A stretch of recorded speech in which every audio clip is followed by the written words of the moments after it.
गाँव में एक औरत अपने बेटे के साथ रहती थी।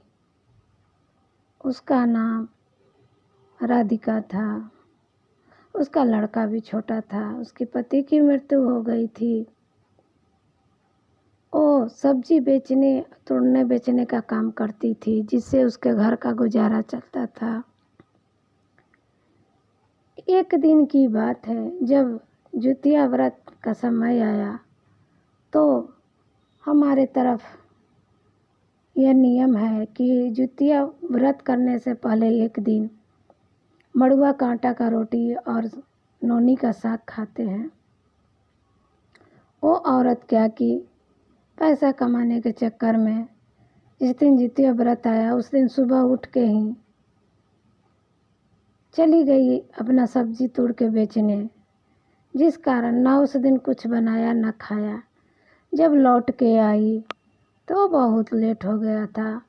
उसने क्या की, खुद भी सत्तू सान के खा ली और बच्चे को भी सत्तू खिला दिया और दूसरे दिन अपना व्रत कर ली। व्रत की उस दिन भी बेचने गई सब्जी। और जब तीसरा दिन हुआ पारण, इस व्रत का नियम है कि पारण खाना जो है गर्मा गर्म ही बना के खाना चाहिए, बासी नहीं खाना चाहिए।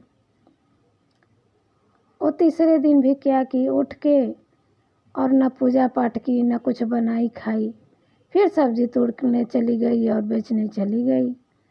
जब उधर से आई तो बहुत लेट हो गया। अब बोली अब मेरा तो मन नहीं कर रहा है कुछ बनाने का। उसने फिर सत्तू को साना और खुद भी खा लिया और अपने बेटे को भी खिला दी।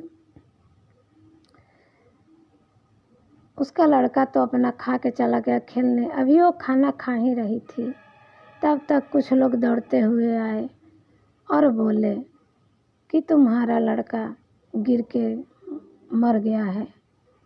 वो सब खाना पीना छोड़ के दौड़ी दौड़ी गई अपने बेटे के पास। जब वहाँ गई तो देख रही है कि उसका लड़का एकदम मरा हुआ पड़ा है।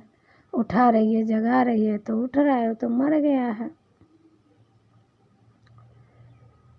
बहुत अब रोने लगी। उधर से ही एक साधु बाबा जा रहे थे, जो जीवतवाहन देवता थे। उन्होंने साधु का रूप धर करके आए। बोले कि बालक को क्या हो गया है, तो अभी खेलते खेलते देखिए गिर के मर गया। तो उन्होंने ऐसे हाथ बालक के सिर पर फेराया। वो लड़का खड़ा हो गया। जीतवाहन बाबा की जय। उनकी कृपा से वो लड़का बालक फिर खड़ा हो गया। अब वो औरत उस साधु के पैर में गिर के रोने लगी। तब साधु ने बताया कि देखो पुत्री, तुमने 3 गलती की है। पहले तो जिस दिन तुम व्रत की थी उसके पहले दिन का नियम नहीं किया। उस दिन तुमने सत्तू खाया और बच्चे को भी सत्तू खिलाया। उस दिन नौनी का साग और मड़ुआ का आटा खाते हैं।